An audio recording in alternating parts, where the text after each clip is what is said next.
Hi everyone, and welcome to our November episode of Grillaways, where we're going to be reviewing this Char-Broil gas grill. Apparently, it's a great inexpensive option for outdoor portable grilling, but we're going to find out for ourselves. Let's go.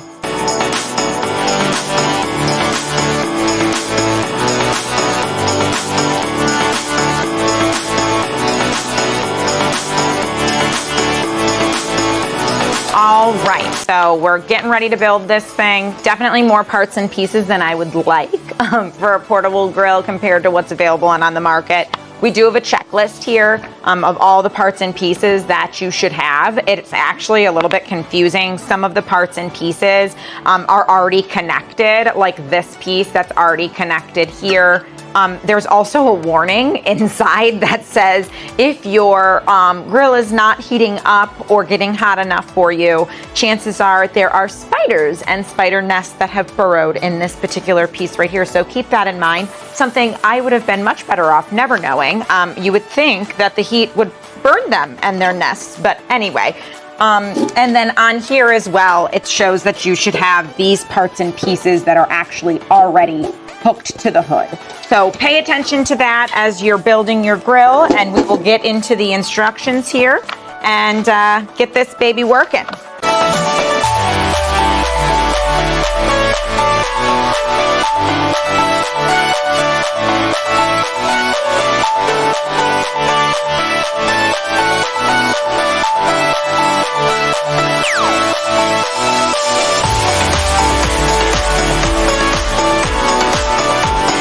So this is the igniter wire that they want you to connect to the ignition. It was a little confusing for me just to make sure I knew where it was supposed to connect. You can see there's an opening at the very end of the wire, and there is a slot on the edge here that allows for the wire to comfortably sit inside once you get it in position. Inside of this little area here, there is a metal spoke that comes out of the igniter, and that is what this is meant to plug into and go around to ensure that the grill can ignite. So we've hooked it on there tightly. We've put the wire into the slot to keep it out of the way, and now it's time to put a cover on this. All right, we're gonna put the handle on. You need to make sure that the lid is flipped upside down so you can easily screw into it. We've got 2 nuts, 2 washers, and we are going to screw them into the holes here. And so you want to make sure the 3 grooves on the handle are also facing up, so your handle is right side up and you don't have to do this again.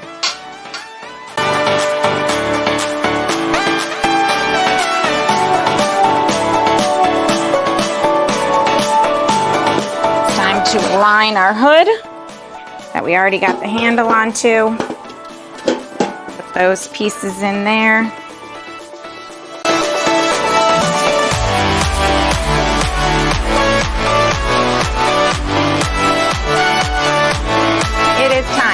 Grill grate on and get this drip pan into the front.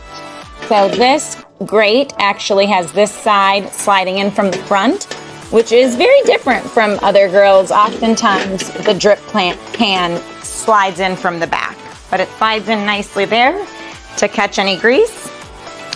And now we're gonna put the grill grates in and finish this off. Goes on top. Okay, we're left with 1 piece, which is where the gas is gonna hook up and the ignition is going to take place. So you actually put it in just like this. I think we finally got this together. We've got the hood hooked on. It was a lot of parts and pieces. Again, a little bit more than I would wanna do to put together a portable grill, especially since these days people are putting the grills in the boxes almost fully put together.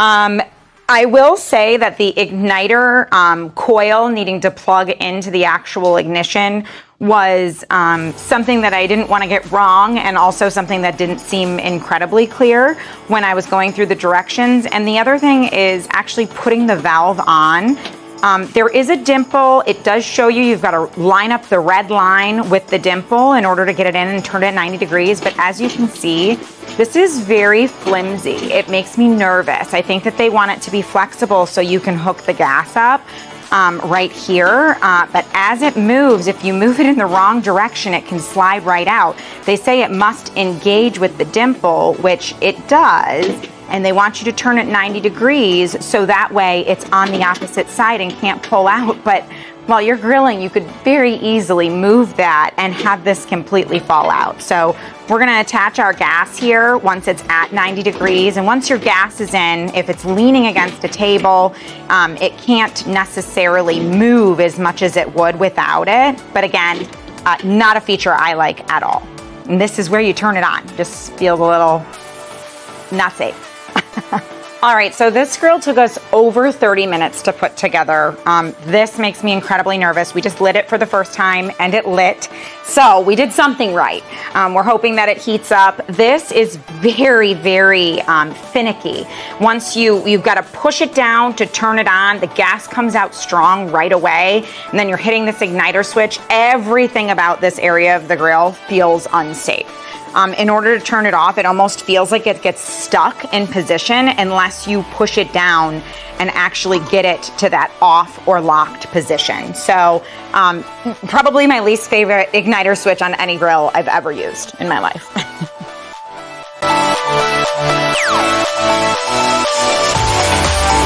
All right, today we're gonna be dusting this beautiful filet mignon here to see how it performs on this Char-Broil. It's probably about 1 inch to 1.25 inches thick, so it'll take a little bit of time to get to that perfect medium rare, which is what we're going for.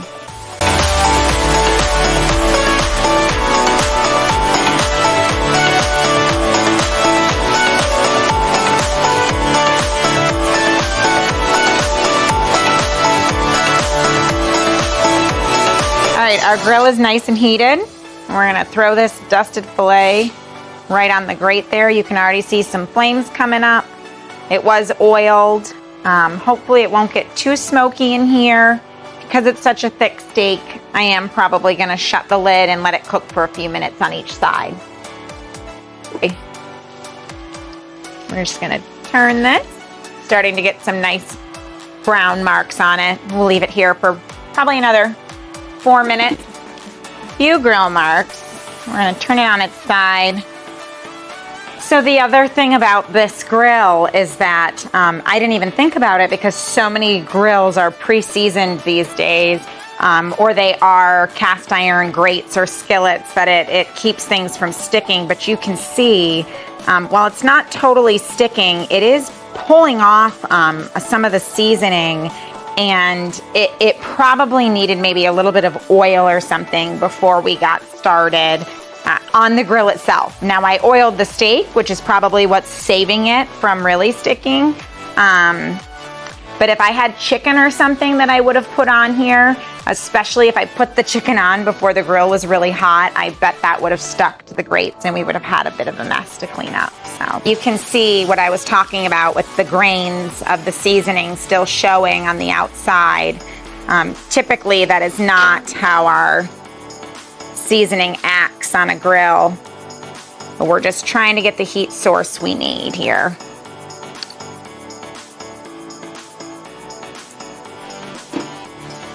When you lift the lid, that temperature drops quickly, so it was just down to 350 because I was talking for a minute.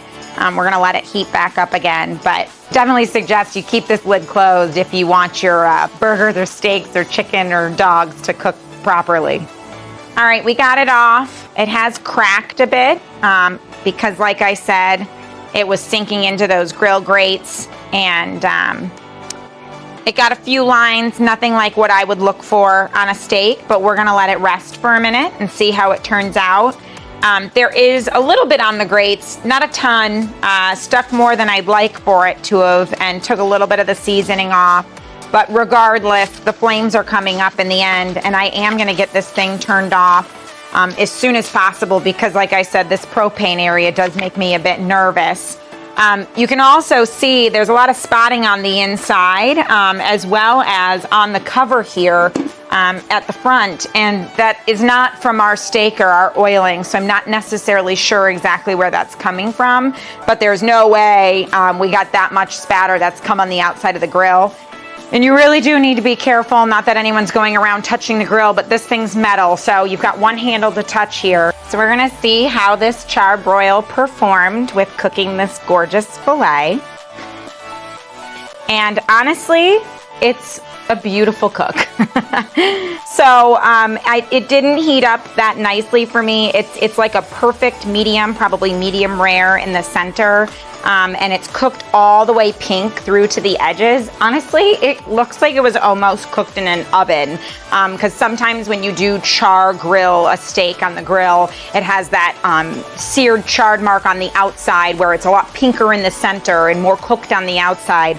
This one, as you can see, is actually perfectly cooked end to end, and part of the reason is because that grill didn't heat up. And again, I don't know if I would use it for thick steak. It's probably perfect for juicy and tender burgers. Even though those grates are skinny and they might sink through, it will, once they cook a little bit, allow for them to get that perfect cook on them. But not my favorite for dusted seasoning, although it did give us a great result. It also took a really long time to set up. A lot of these grills these days have been 5 minutes. You throw a couple handles on them. This one took over 30 minutes. The instructions weren't super clear, and I have done many a char-broil builds in the past, so I was kind of expecting it, but I was hoping that over the years, especially for the smaller, more portable ones, they had started compiling them before shipping them out, but they're still sticking to their old ways. And you can check out my full review of this grill online, and if you haven't already, make sure you subscribe to our monthly Grillaways, where you can win this grill as well as any of the others that we've been testing in-house. Thanks so much, and we'll see you next month.